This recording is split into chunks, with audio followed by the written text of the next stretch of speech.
নমস্কার বন্ধুরা, শিউলি রান্নাঘরে আপনাদের সকলকে স্বাগত। আমি শিউলি আজকে আবার একটি নতুন রেসিপি নিয়ে আপনাদের কাছে চলে এলাম। আজ আমি চাল আর পটল দিয়ে একটা রেসিপি বানাবো। একঘেয়েমি পটল খেতে যদি না ভালো লাগে তো এরকমভাবে একটু নতুনত্ব আপনারা ট্রাই করতে পারেন।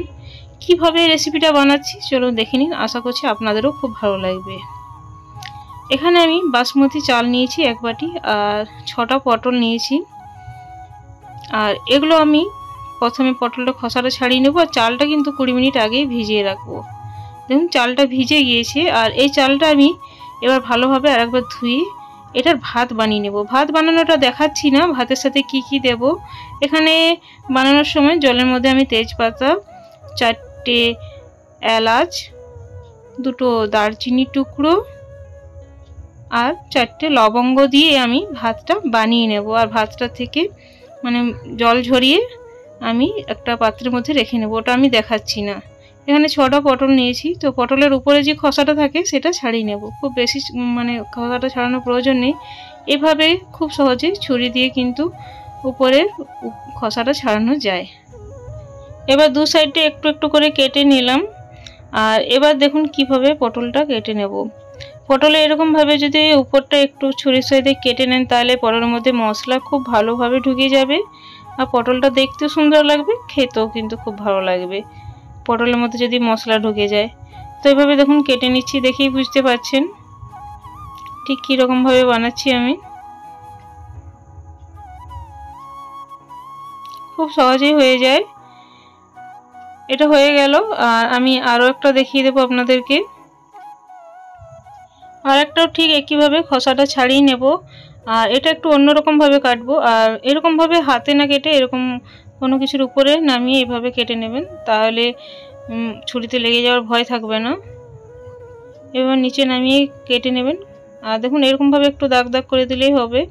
আর দেখবেন পুরো পটলটা যেমন না কাটা যায়, একটার সাথে একটা না লেগে যায়। দেখেই বুঝতে পারছেন আমি একই রকমভাবে পুরো পটলটা এরকম দাগ কেটে নেব একটু করে। মশলাটা খুব ভালোভাবে ঢুকে যায় এরকমভাবে যদি কাটা হয়। সবগুলো একই রকমভাবে কেটে নিয়েছি। এখানে আমি 5টা পটল নিয়েছি, একটা পটল পাকা বেরিয়েছিল তার জন্যে সেটা বাদ দিয়ে দিয়েছি। আর এখানে দেখুন ছোট ছোট আমি 4টে আলু 2 টুকরো করে নিয়েছি মাছ বরাবর, আর ডুমো ডুমো করে কেটে আলুর গায়েও এরকমভাবে কাট লাগিয়ে দিচ্ছি। আলুর মধ্যেও মশলা ভালোভাবে ঢুকে যাবে তার জন্য, আর তাড়াতাড়ি সেদ্ধ হয়ে যাবে এভাবে যদি কেটে রান্না করা যায়। তো সবগুলো একই রকমভাবে আমি করে নেব। এবার পরের প্রসেসে গেলাম। এখানে আমি একটা কড়াই চাপিয়ে দিয়েছি, তার মধ্যে সাদা তেল দিয়ে নেব। সাদা রিফাইন তেল আমি ব্যবহার করছি, সাদা তেলেই অবশ্য রান্নাটা করবেন। তেলটা খুব ভালো মতো গরম করার পর প্রথমে আমি আলুগুলো দিয়ে নেব। আমি সব কিছু কিন্তু ভালোভাবে ধুয়ে জল ঝরিয়ে নিয়েছি। আলুগুলো দেওয়ার পর আলুগুলো একটু হালকা করে ভেজে নেব। এখানে কিন্তু কোনো রকম লবণ হলুদ ব্যবহার করছি না। তো ভেজে নিলাম। কিছুক্ষণ ভেজে নেওয়ার পর পটলগুলো দিয়ে পটলের সাথেও আমি আরেকটু ভেজে নেব।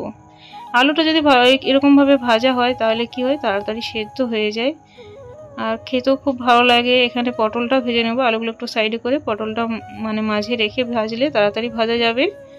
পটলগুলোও ভেজে নিয়েছি, দেখুন খুব সুন্দর একটা কালার এসেছে। এর থেকে বেশি কিন্তু লাল করে ভাজবেন না। এবার আমি 1 চামচ ভর্তি গ্রেট করে নিয়ে আদা দিয়ে নেব। আদাটা পেস্ট করে নিতে পারেন। এবার স্বাদ মতো লবণটা আমি অ্যাড করে নিচ্ছি। পুরো রান্নার লবণটা এখানে অ্যাড করে নিচ্ছি। আর তারপর জল দিয়ে নেব। এখানে মোটামুটি 1.5 বাটির মতো জল দিয়েছি। জলটা দেখতে হবে যেন সেদ্ধ হয়ে যায় পটল আলু, সেরকমভাবে দিতে হবে, কারণ এখানে আর কিন্তু জল ব্যবহার করব না, একবারে জল দেব। আর দেখুন ভাতটা হয়ে গেছে। আর ভাতে দেওয়ার সময় না আমি একটু লবণও দিয়েছিলাম, লবণ একটু অবশ্যই দিয়ে নেবেন। আর খুব সুন্দরভাবে আমি জল ঝরিয়ে নিয়েছি, ভাতটা একটা পাত্রে রেখে নিয়েছি। আর এখানে দেখুন দেখাচ্ছি আলু পটলটা কিন্তু অনেকটাই সেদ্ধ হয়ে গিয়েছে। আর আমি এখানে পনির দিয়ে নিয়েছি, বাড়িতে তৈরি করা পনির একটু ছিল, সেটাই আমি দিয়ে নিলাম। আর এখানে আমি 1/2 বাটি টক দই ভালোভাবে ফেটিয়ে নিয়েছি। তারপর আমি এখানে কাশ্মীরি লঙ্কা গুঁড়ো 1 চামচ দিয়ে নিলাম। ঝাল লঙ্কা গুঁড়ো আমি এখানে 1/2 চামচ দিয়ে নেব। ঝালটা যেমন খাবেন সেই হিসাবে দিয়ে নেবেন আপনারা। তারপর ধনে গুঁড়ো আমি 1/4 চামচের মতো দিয়ে নিলাম, আপনারা চাইলে 1/2 চামচও দিতে পারেন। আর হলুদ গুঁড়ো 1/4 চামচ দিলাম, সামান্য দিলেই হবে। এখানে একটু টেস্টের ব্যালেন্সের জন্য চিনি 1/2 চামচ দিয়ে নিলাম। আর এটা আমি বিরিয়ানি মশলা ব্যবহার করছি। 1.5 চামচ আমি বিরিয়ানি মশলা দিলাম। এবার বিরিয়ানিটি যতটা বানাবেন সেই হিসাবে কিন্তু মশলাটা দিয়ে নিতে হবে। সব কিছু উপকরণ আমি ভালোভাবে মিশিয়ে নেব। দেখুন সব কিছু আমি ভালোভাবে মিশিয়ে নিচ্ছি। আর ভালোভাবে মেশানোর পর এখানে আমি ঘি দিয়ে নিলাম 1 চামচ। ঘিটাও আমি ভালোভাবে মিশিয়ে তারপর ঢেকে রান্না করব। এখানে আমি আঁচটা কিন্তু মিডিয়াম আঁচে রান্নাটা করছি, খুব বেশি হাই আঁচে করিনি। আর কিছুক্ষণ পর খুলে দেখলাম, দেখুন গ্রেভিটা কি দারুণ হয়েছে। আর ঠিক এরকম অবস্থাতেই কিন্তু গ্রেভি থেকে এখানে আমি কিছুটা গ্রেভি নিয়ে নিচ্ছি অন্য একটা বাটির মধ্যে। এটা কি করব পরে বলছি। তো হাফ বাটির মতো গ্রেভি নিয়ে নিলাম। আর যে ভাতটা বানিয়ে রেখেছিলাম এবার এই ভাতটা এই গ্রেভির উপরে দিয়ে নেব। এই রান্নাটায় কিন্তু এখানে পটল আলু যেন ভালোভাবে সিদ্ধ হয়ে যায় সেদিকে কিন্তু খেয়াল রাখবে। আর এখানে আমি ভাতটা চারিদিকে এরকমভাবে ছড়িয়ে দিচ্ছি। হ্যাঁ বন্ধুরা, আপনারা বুঝতেই পারছেন আমি এটা কি বানাচ্ছি। খুব সহজেই আমি এখানে আলু পটলের বিরিয়ানি বানাচ্ছি। এখানে 5টা লঙ্কা, কাঁচা লঙ্কা আমি একটু চিড়ে দিয়ে নিলাম। আর যে গ্রেভিটা ছিল সেটা এরকমভাবে উপরে দিয়ে নিলাম। আর এখানে আমি ঘি দিয়ে নেব উপর থেকে, কিন্তু ঘি আরও দিয়ে নিতে হবে। আর এখানে আমি মোটামুটি 1.5 থেকে 2 চামচের মতো ঘি ব্যবহার করছি। আর ঘিটা আপনারা কেমন পছন্দ করেন সেই হিসাবে আপনারা কম বেশি কিন্তু দিয়ে নিতে পারেন।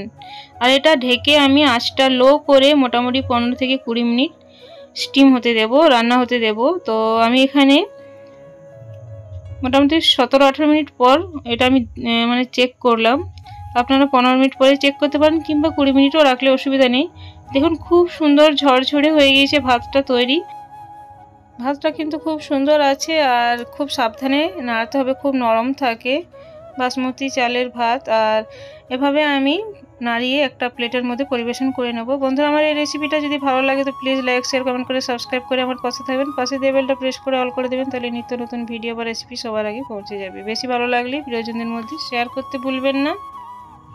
আজ তাহলে আসছি বন্ধুরা, পরে একটি নতুন ভিডিও বা রেসিপি নিয়ে আপনাদের সাথে আবার দেখা হবে। Thanks for watching.